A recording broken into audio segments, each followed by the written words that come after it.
বাস্তবায়ন করা সম্ভব নয়। এই অল্পে তুষ্টি কি জিনিস এবং আপনি ধনী হবেন কিভাবে, এই দুইটা একটা আর একটার সাথে ওতপ্রোতভাবে জড়িত। আপনাদের দেবীনগরের মানুষকে অনেকদিন অনেক বক্তব্য অনেক নাসিহা দিয়ে গেছে, আজকে ধনী হওয়ার রাস্তা বলে যায়। কেমনে ধনী হবেন? ধনী হওয়ার সহজ বুদ্ধি কি? এক নাম্বার, পৃথিবীতে ধনী হওয়ার কোনো শর্টকাট রাস্তা নাই। ধনী হওয়ার প্রত্যেক শর্টকাট রাস্তা হারাম। আমার সাথে একটু বলেন তো, ধনী হওয়ার প্রত্যেক শর্টকাট রাস্তা কি? হারাম। চোখ বন্ধ করে মনে করবেন। কেউ যদি এসে বলে ভাই এত টাকা এখানে ইনভেস্ট করলে এত দ্রুত তুমি এত টাকার মালিক হয়ে যাবে, নিশ্চিত জেনে রাখুন ওখানে কোথাও না কোথাও হারাম আছে। সেটা মাল্টি লেভেল মার্কেটিং হোক, সেটা ডেস্টিনির মতো প্রতিষ্ঠান হোক, সেটা যেটাই আপনার গ্রামগঞ্জে আসুক না কেন, ধনী হওয়ার কোনো শর্টকাট রাস্তা নেই। তাহলে ধনী কিভাবে হবে? কম্পাউন্ড ওয়েতে ধনী হবে। আপনাকে উদাহরণ দিয়ে বোঝায় বুঝতে পারবেন। আমার এই হাতে 50 লক্ষ টাকা আছে, এই হাতে 1 টাকা আছে। আপনাদেরকে আমি বললাম আপনি 50 লক্ষ টাকা নেবেন না এই 1 টাকা নেবেন, যে 1 টাকা প্রতিদিন দ্বিগুণ হবে। আজ 1 টাকা, কাল 2 টাকা, পরের দিন 4 টাকা, তারপর দিন 8 টাকা, তারপর দিন 16 টাকা। কয়দিন দ্বিগুণ হবে? 30 দিন। 30 দিন এই 1 টাকা দ্বিগুণ হবে। 50 লক্ষ টাকা নেবেন না 1 টাকা নেবেন? তো বেশিরভাগ মানুষ বসে বসে চিন্তা করতে পারে যে 2 টাকা 4 টাকা হবে, 4 টাকা 8 টাকা হবে, 8 টাকা 16 টাকা, 16 টাকা 32 টাকা, 30 দিন পর্যন্ত যেতে আর কতই বা হবে? 400-500 টাকার বেশি হওয়ার কথা না, হতে 50 লক্ষ টাকা নেই। কিন্তু এখান থেকে উঠে গিয়ে আপনি ক্যালকুলেটরে মারিয়েন, মোবাইলে তো ক্যালকুলেটর আছে, চ্যাট জিপিটি আছে, যে 1 টাকাকে দ্বিগুণ হারে বাড়াতে থাকলে 30তম দিনে গিয়ে এটা 1 কোটি টাকা পার হয়ে যায়। আর এই 50 লক্ষ টাকা আপনি নেবেন, এটা 50 লক্ষই আছে, আর এটা বাড়তে বাড়তে বাড়তে বাড়তে 1 কোটি পার হয়ে গেছে। তাহলে প্রতিদিন অল্প অল্প করে বাড়বে, এটা হলো ধনী হওয়ার রাস্তা। কেমনে ধনী হবেন? এই 50 লক্ষ টাকা আপনাকে দিয়ে দিলাম, দেবীনগরের প্রত্যেক মানুষকে বললাম নাও তোমাদের 50 লক্ষ টাকা দিয়ে দিচ্ছি। আজকে এখান থেকে উঠে গিয়ে যে বলবে আমি 50 লক্ষ টাকা দিয়ে একটা এসি কিনবো, একটা ফ্রিজ কিনবো, একটা মোটর সাইকেল কিনবো, একটা ভালো জামা কাপড় কিনবো, বাড়ি মাটির ছিল ভেঙে পাকা করব, এই জীবনে কোনোদিন ধনী হতে পারবে না। কেন ধনী হতে পারবে না? ওটাই অল্প তুষ্টির সাথে সম্পর্ক করে আলোচনা আপনাকে বুঝাচ্ছি। আর যাকে 50 লক্ষ টাকা দিলাম, এখান থেকে গিয়ে চিন্তা করতেছে আমার গায়ের জামা ছেঁড়া আছে, ছেঁড়াই থাক, আমার পায়ের স্যান্ডেল ছিঁড়া আছে, ছিঁড়াই থাক, বাড়ি মাটির আছে, মাটিরই থাক, বাড়িতে ফ্যান নাই দরকার নাই, বাড়িতে এসি নাই দরকার নাই, বাড়িতে ফ্রিজ নাই দরকার নাই। আগে চলো এই 50 লক্ষ টাকা এমন জায়গাতে ব্যয় করি যেখান থেকে আবার 1 টাকা ইনকাম হবে। এই মানুষ ধনী হয়ে যাবে, কোটিপতি হয়ে যাবে। সময় লাগবে, 30 বছর পর কোটিপতি হয়ে যাবে, 40 বছর পর কোটিপতি হয়ে যাবে। কেননা ওই রাস্তা জানে যে রাস্তায় গেলে কোটিপতি হওয়া যায়। আর যে এই 50 লক্ষ টাকা নিয়ে গিয়ে এসি, ফ্রিজ, মোটর সাইকেল, মাটির বাড়ি পাকা এই জায়গায় ব্যয় করেছে, ও কেন ধনী হতে পারবে না? ও যে মোটর সাইকেল কিনেছে ওখানে তেল কিনতে আবার টাকা লাগবে, ও যে এসি ফ্রিজ কিনেছে ওটার বিদ্যুৎ বিল দিতে আবার টাকা লাগবে, ও যে মোবাইলের ওয়াইফাই নিয়েছে ওটার বিল দিতে আবার টাকা লাগবে। তাহলে ও এমন জায়গাতে ব্যয় করেছে যেখান থেকে আরো খরচ বাড়তেছে। এইভাবে ধনী হয় না। পৃথিবীর কোনো ধনী এই ওয়েতে ধনী হতে পারবে না। কোথায় ব্যয় করতে হবে? যেখানে খরচ হওয়া তো বহু দূরে থাক, খরচ বাড়া তো বহু দূরে থাক, পারলে আরো 1 টাকা ইনকাম হবে, সেখানে ব্যয় করতে হবে। এটা হলো ধনী হওয়ার রাস্তা। আর অল্পে তুষ্টি, এটার সাথে মিলিয়ে কি বলতে চাচ্ছি? ইসলামে সুদ ভিত্তিক লোন বহু পরে থাক, কর্জে হাসানা কেউ নিবে, যে কর্জে হাসানা ভাই আপনি আমাকে 10,000 টাকা দেন, আমি 2 মাস পর আপনাকে দিয়ে দিব। এটাকে আল্লাহ অনেক বড় নেকির কাজ বলেছে কোরআনে। ওমাই ইউকরিদুল্লাহ কারজান হাসানা, কে আছে আল্লাহকে কর্জে হাসানা দিবে? কর্জে হাসানাকে আল্লাহ অনেক বড় ইবাদত বলেছে। তো এই কর্জে হাসানা কখন জায়েজ? আপনি কর্জে হাসানা দিয়ে এসি কিনতে পারেন, কর্জে হাসানা দিয়ে ফ্রিজ কিনতে পারেন। আমার ইসলামিক ফাইন্যান্সের জ্ঞান বলে, ইসলামী শরীয়তে আমি যতটুকু জানি ততটুকু বলে যে বিলাসী পণ্য সুদ ভিত্তিক লোন দিয়ে ক্রয় করা তো বহু দূরে থাক, বিলাসী পণ্য কর্জে হাসানা নিয়েও কেনা যাবে কিনা, এটার হালালের দলিল কেউ দিতে পারবে কিনা আল্লাহ সুবহানাহু ওয়া তাআলা ভালো জানে, আমার জানা নাই। তাহলে কর্জে হাসানাটাই কখন নিতে পারবেন? সুদের লোন বহু পরে। কর্জে হাসানাটাই নিতে পারবেন যখন বিপদে, অ্যাক্সিডেন্ট করে মেডিকেলে আছেন, চিকিৎসা ব্যয় বহন করতে পারছেন না, মেয়ে ছেলেকে বিবাহ দিবেন, খরচ বহন করতে পারছেন না, বিশ্ববিদ্যালয়ে পড়াবেন, খরচ বহন করতে পারছেন না, ব্যবসাটা শুরু করবেন, টাকার ব্যবস্থা হচ্ছে না, এইরকম বিপদমূলক সময়ে কর্জে হাসানা নিতে পারেন। কিন্তু বিলাসী পণ্য, আমার ফ্রিজ না হলেও আমি খেয়ে বাঁচতে পারি, আমার এসি না হলেও আমি খেয়ে বাঁচতে পারি, আমার বাপদাদা বেঁচেছে, মোটর সাইকেল না হলেও আমি চলতে পারি, এই বিলাসী পণ্যগুলোর ক্ষেত্রে সুদি লোন তো বহু দূরের কথা, কর্জে হাসানাও হালাল কিনা তার প্রমাণ দেওয়া কঠিন আছে। কেননা ইসলামের অর্থনীতি দাঁড়িয়ে আছে অল্পে তুষ্ট থাকার উপর, অল্পে সন্তুষ্ট থাকার উপর। সম্মানিত উপস্থিতি, তো বক্তব্যের শুরুর এই অংশটুকু অর্থনীতির উপর, টাকা পয়সার উপর, দানের উপর দেওয়ার পিছনে কারণ এটাই ছিল, যারা আজকের প্রোগ্রামের আয়োজক তারা আপনাদের সহযোগিতার মুখাপেক্ষী। বেশি ইনকাম করতে হবে, বেশি ইনকাম আল্লাহ রাস্তায় দান করতে হবে, হালাল উপায়ে ইনকাম করতে হবে। চলেন বক্তব্যের মূল বিষয়বস্তুতে যাই। বক্তব্যের বিষয়বস্তু হচ্ছে উম্মতে মুহাম্মাদি গোলামি থেকে কিভাবে মুক্তি পাবে, দাসত্ব থেকে কিভাবে মুক্তি পাবে, দাসত্ব থেকে মুক্তি পাওয়ার রাস্তা কি। আব্দুর রহিম তো আপনাদের সামনে কিছু আলোচনা করলো এবং আমিও সংক্ষিপ্ত ইতিমধ্যে বলে ফেলেছি, একটা পয়েন্ট তো শেষ করে ফেলেছি যে অর্থনৈতিক মুক্তি ছাড়া গোলামি থেকে মুক্তি হয় না। আর অর্থনৈতিক মুক্তির জন্য সুদবিহীন, কর্জবিহীন ক্যাশ টাকার মালিক হতে হবে, তাহলে স্বাধীন, তাহলে আপনি আর গোলাম নাই। সুদবিহীন, কর্জবিহীন ক্যাশ টাকার মালিক হতে হবে, তাহলে আপনি ধনী হয়ে গেছেন, স্বাধীন হয়ে গেছেন, স্বাধীনতার পথে আপনার যাত্রা শুরু হয়ে গেছে। আপনার মাথা উঁচু থাকবে, কোনোদিন নত হবে না, আপনাকে পৃথিবীর কেউ কোনোদিন কিনে নিতে পারবে না। সম্মানিত উপস্থিতি, আর কি রাস্তা আছে গোলামি থেকে মুক্তির? দুটো শর্ত পূরণ করতে হবে, শতভাগ তাওহীদপন্থী মুসলিম এবং শতভাগ ঈমান বিল গায়বে ইয়াকিন। আবারও বলি, শতভাগ তাওহীদপন্থী মুসলিম, শতভাগ ঈমান বিল গায়বে ইয়াকিন। আল্লামা ইকবাল তার কবিতার মধ্যে লিখেছেন, ये दौर अपने बराहिम की तलाश में है। আজকের মুসলমানদের মুক্তির একটাই রাস্তা, মুসলমানদের মধ্যে ইব্রাহিম আলাইহিস সালাম নাই। একটা মুসলমান ইব্রাহিম হতে পারলো না। মুসলমানেরা ওই দিনই মুক্তি পেয়ে যাবে যেই দিন মুসলমানেরা ইব্রাহিম হয়ে যাবে। তা আল্লামা ইকবাল লিখছে, আজকের যুগে মুসলমানদের খুব দরকার একজন ইব্রাহিম আলাইহিসসালাতু ওয়াসসালাম। কেন? ইব্রাহিম আলাইহিসসালাতু ওয়াসসালাম হচ্ছেন শতভাগ তাওহীদের আইকন, যাকে মুহাম্মদ সাল্লাল্লাহু আলাইহি ওয়াসাল্লাম আইকন মেনেছে। মিল্লাতা আবিকুম ইব্রাহিম, আমি তোমাদের পিতা, আমার পিতা ইব্রাহিমের মিল্লাতের অনুসারী। এটাই কোষ্টি পাথর সত্য মিথ্যার মানদণ্ডের। কে ইব্রাহিমের অনুসারী সেই সত্য, যে ইব্রাহিমের অনুসারী নয় সেই মিথ্যা। সবাই চেষ্টা করেছে নিজেকে প্রমাণ করার যে আমি ইব্রাহিমের অনুসারী। ইহুদিরাও চেষ্টা করছে প্রমাণ করার আমরা ইব্রাহিমের অনুসারী, খ্রিস্টানরাও চেষ্টা করছে প্রমাণ করার আমরা ইব্রাহিমের অনুসারী।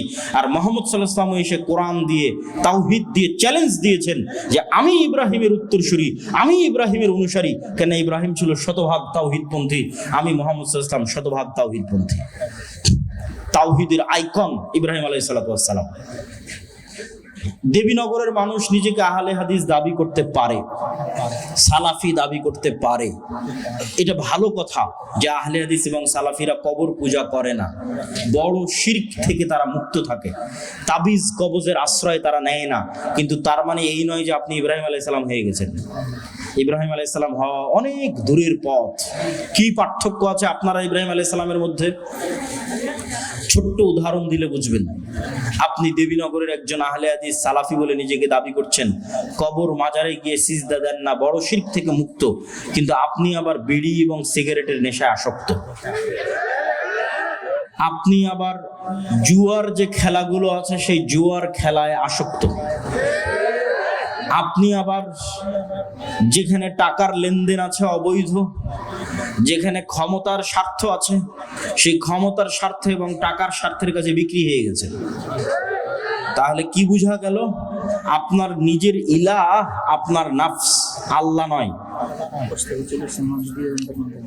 ও শাইখ আব্দুর রাজ্জাক বিন ইউসুফ আজকে উপস্থিত হয়েছে, এটা নিয়ে দ্বিধাদ্বন্দ্বের কিছু নাই। উনি উপস্থিত হয়েছেন, পৌঁছে গেছেন, এখানে আসবেন অল্প কিছু সময়ের মধ্যে ইনশাআল্লাহ।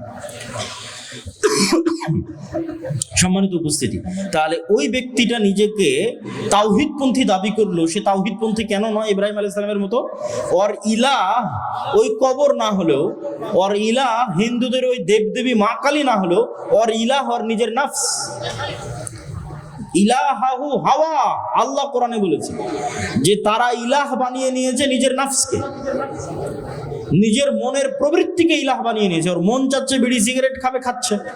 ওর মন চাচ্ছে মদ জুয়া আড্ডা গাঞ্জার আড্ডায় ব্যস্ত থাকবে, থাকছে। ওর মন চাচ্ছে খেলার জুয়ায় ব্যস্ত থাকবে, থাকছে। তাহলে ও এখনো তার কালবে সব দিক থেকে আল্লাহকে প্রাধান্য দিতে পারেনি।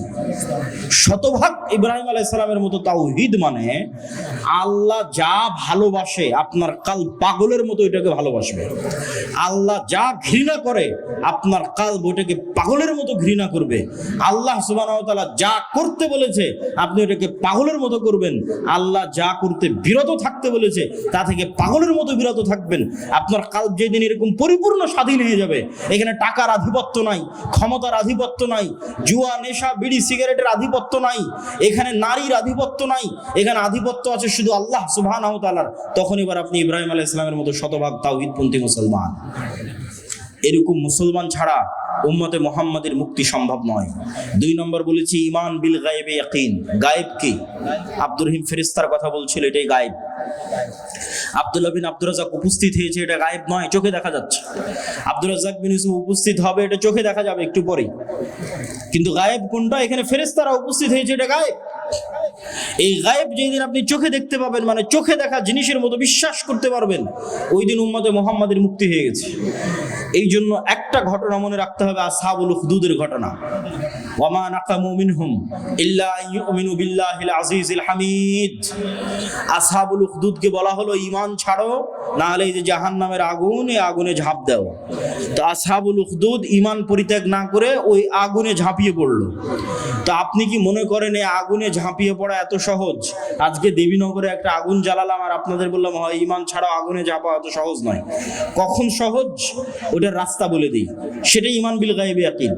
ওই আসহাবুল উখদুদ ওই আগুনের মধ্যে আগুন মনে করে ঝাঁপিয়ে পড়েনি।